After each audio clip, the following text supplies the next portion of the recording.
So good afternoon guys, it's a 4:21 p.m. Today is Thursday, September 7th, right? So let's start with the notes. So that's the note, right? So this note, so remember one thing, this note I wrote it at 6 o'clock this morning, okay? So before the 8:30 news.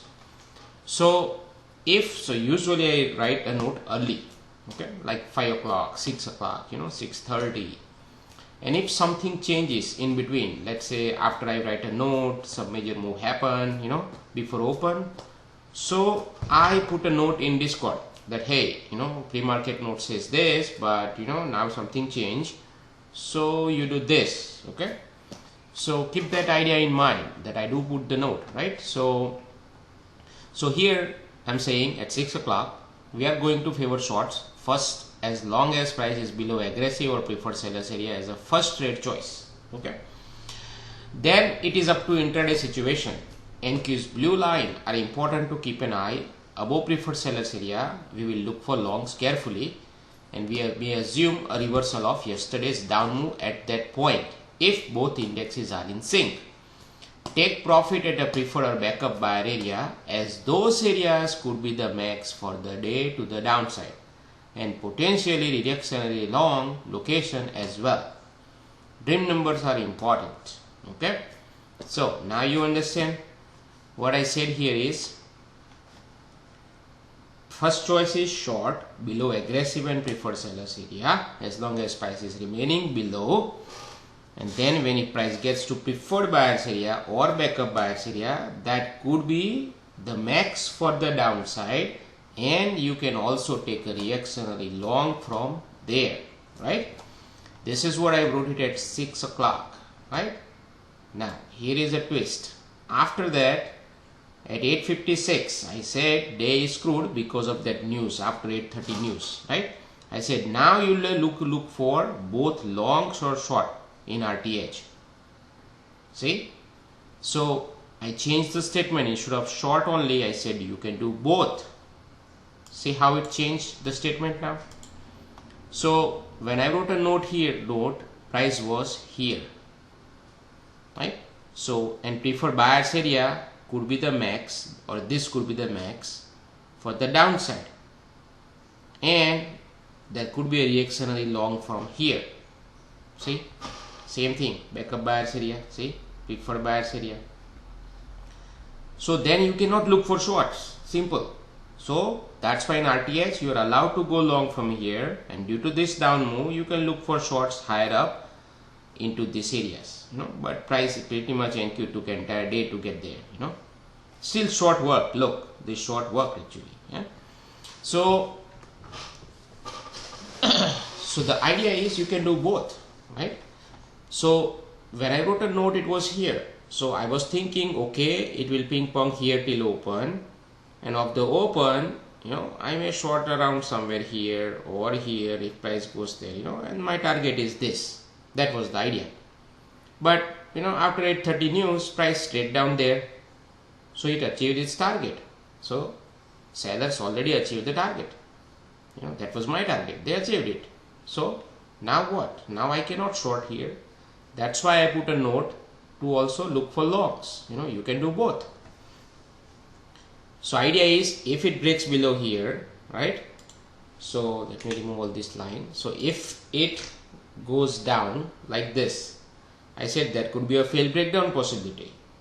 But if it goes further, then pull back here, then I can take a short and I can target this, So that's why short, you can take it below like this, or you can take a long, or if price gets to 47, which is this area, you can short, which is this, or even this area, So that's the story, okay? So now of the open, NQ was right around somewhere here at the open, while ES was already into support. So ES was gapping down into support. That means there is a quite fair possibility that buyers may step in from 38. That is what I said in Discord, that 38, 32, 28, 29 to watch, buyers may step in, fail breakdown may happen there, so that's where this long came from. I did not take it because NQ was here, then, but I was expecting ES will hold here and NQ will go down, because NQ was middle of nowhere, so it has to go to the support. So I was expecting NQ to come down to this area, this blue line, or 147, then I would have bought ES and NQ both together at the same time, but damn thing, NQ did not come there exactly, so I used 175 line to observe it. So first time when it came down, I didn't do anything, but when I see a bounce, price come down again at 175. If you look at in 1 minute time frame, you will see it. See here, so I took that long and I target only the open, so 200 area where it started down move, so opening high basically. That's it. I put 10 contracts, that was my trade, and I was done. It was that simple.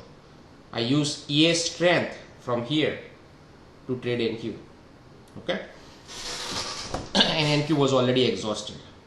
So that's the story, okay, for this long. Then price went higher, so I said watch 231 to 235 to 250 area. That is what I said, watch, because that could be a potential short location. If yes, I said 47 to 49 or 51 even. See, I said that. So price ES went there, right? So now the question was, what do we do?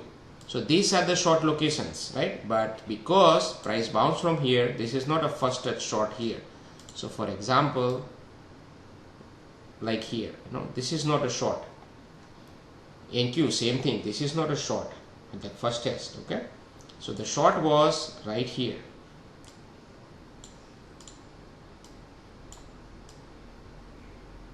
Right here. Why? If you look at 1 minute, this is 2 minute chart. If you look at 1 minute, you will see it. Price holding 231. That's where the short came. Now ES, you have to wait for a timing. So ES went through it, right? So now you are watching this area. I was saying, hey, the buyers, some buyers came from here again, from 47. If price really wants to go higher, you want to see this 47 holding it, okay? And then price went through it, and then pull back. That's what your short came in. Right here. So that's where you short in both together, because both lined up, and now you target mid here, you take scale and this area, low area, but it requires a patience, or you can bail out at open here at 38. That's it. That was a short, this was a long, and you are done for the day. Then I was expecting NQ to go lower and ES to go lower, but this bounce, I said day is now screwed up in RTH also. It was screwed up in overnight, now it's screwed up in RTH also. Then we were watching this back and forth price action, right?